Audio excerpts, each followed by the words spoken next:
Imagine कीजिए हरियाणा का एक बहुत ही टिपिकल संपन्न घर।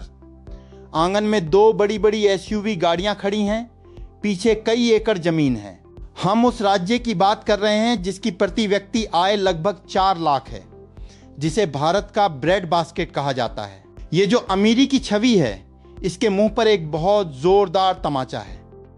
इसी दूध दही वाले राज्य में 70.4% बच्चे और 60% महिलाएं एनीमिक हैं।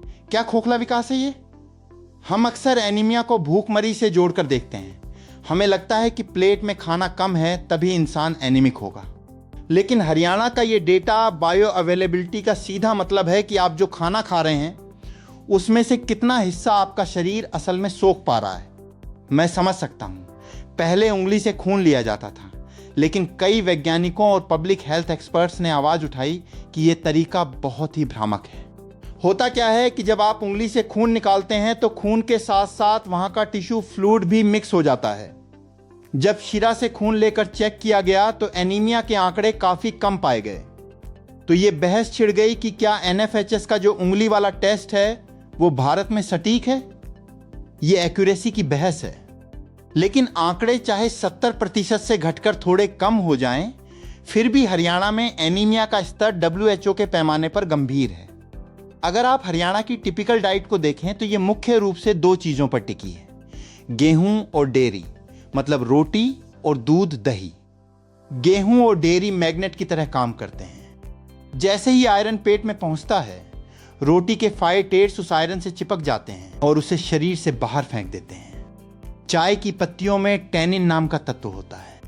अगर आप छोले भटूरे के तुरंत बाद चाय पी रहे हैं तो आप बेसिकली अपने न्यूट्रिशन के साथ मजाक कर रहे हैं।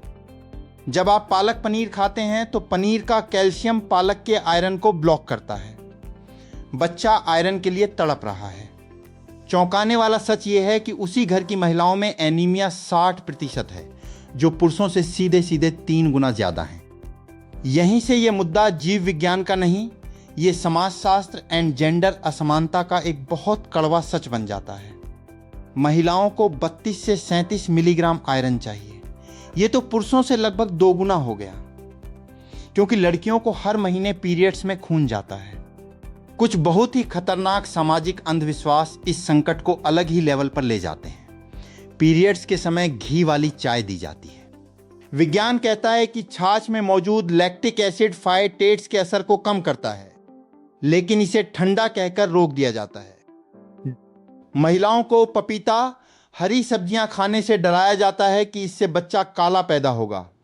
तब आप उसे क्रैश डाइट पर रख रहे हैं। एनीमिया एक अदृश्य नुकसान है। सबसे बड़ा खतरा जिसे हम इग्नोर कर रहे हैं वो है सब क्लिनिकल आयरन डिफिशियंसी। डोपामिन और सेरोटोनिन जैसे न्यूरोट्रांसमीटर बनाने के लिए आयरन की बहुत सख्त जरूरत होती है। जब आयरन कम होता है तो शरीर ब्रेन के इन कार्यों को कम प्राथमिकता देता है। बच्चों का स्कोर करीब 15 पॉइंट गिर गया। बच्चे की याददाश्त और ध्यान लगाने की क्षमता प्रभावित होती है। वो बच्चे कल को नेशनल एग्जाम्स में बाकी बच्चों से पीछे रह जाएंगे।